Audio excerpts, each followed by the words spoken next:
Pete, where are you? Over by the White House. White House. There's like 1,000 White Houses. Can you see a house number or anything? Can't see anything. The water's too high.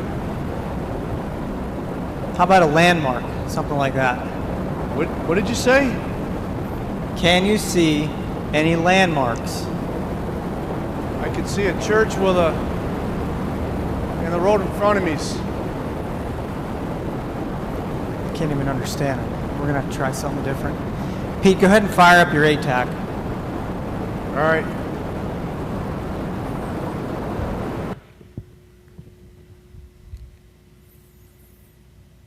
All right, let's find Pete.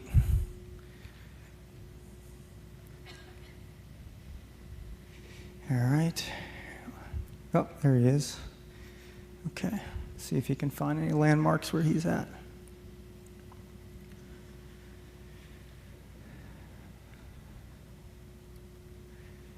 There's got to be something around him.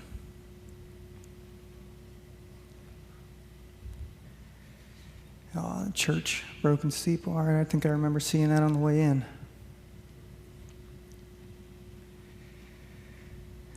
Yep, that's the church. Let's see what else he sees.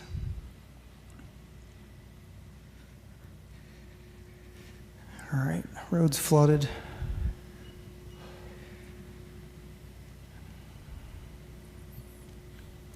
Yeah, it's definitely flooded. There's no way he's making it through there.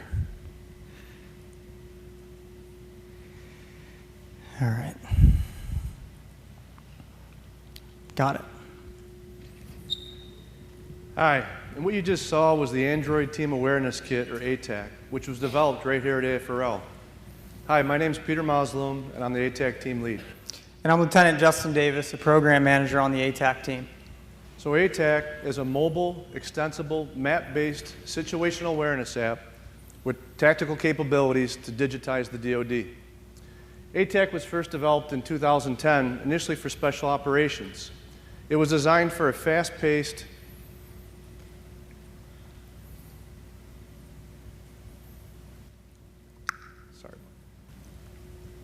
and for ease of use.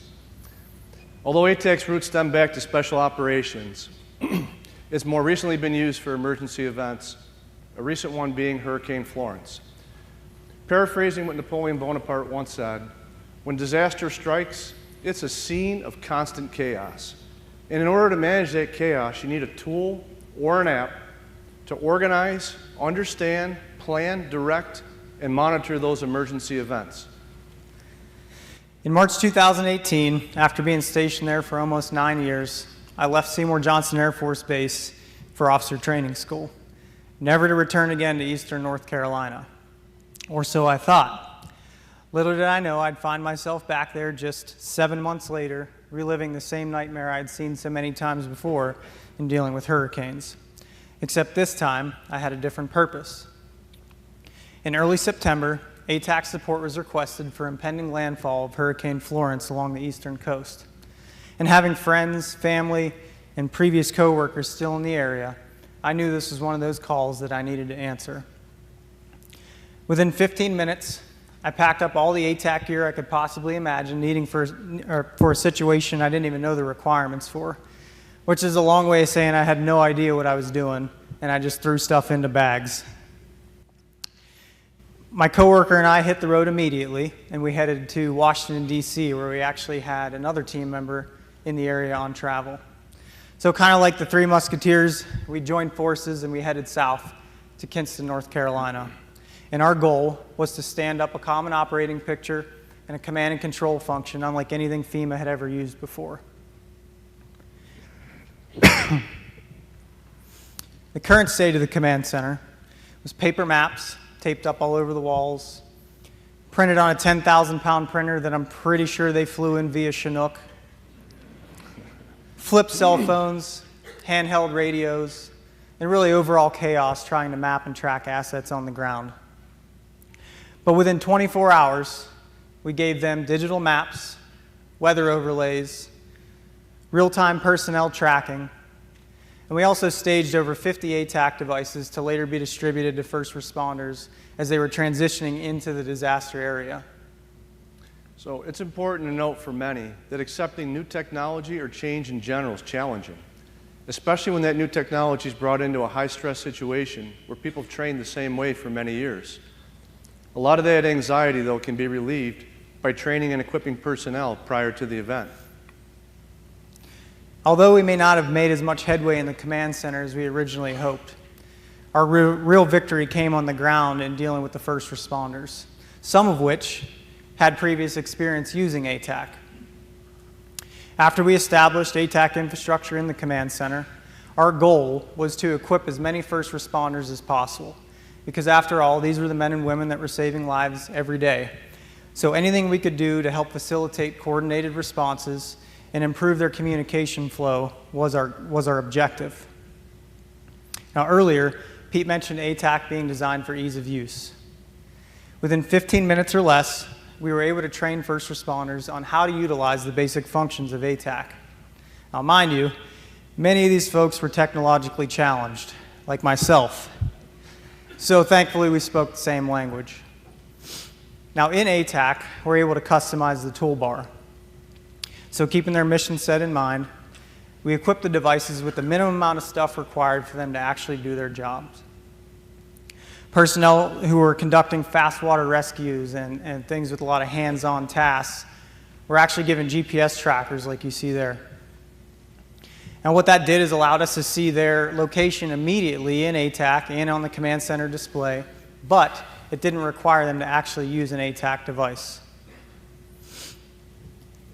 Team leaders and rescue coordinators were the ones that were actually tasked with inputting data into ATAC.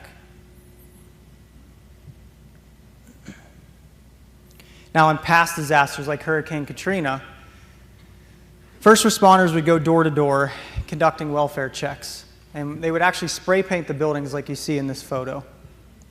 Now, to show the contrast and the benefit of the digital effort, we actually have a screenshot from Hurricane Florence where first responders were conducting those same welfare checks, but doing so using ATAC.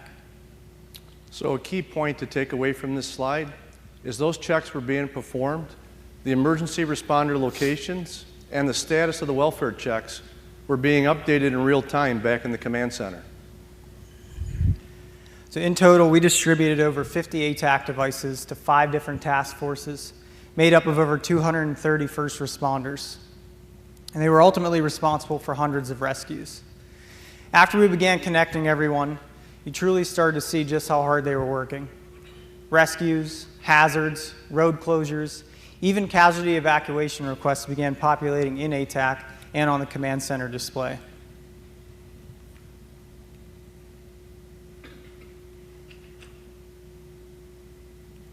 And what you see here is a composite of the different screens that were presented at various times within the command center. I want to direct your attention to the lower right-hand corner, where here you see weather updates, personnel responder locations, and airplane traffic all being displayed in real time. All in all, the ATAC effort for Hurricane Florence proved beneficial for DHS and will hopefully be used for years to come in the disaster response realm.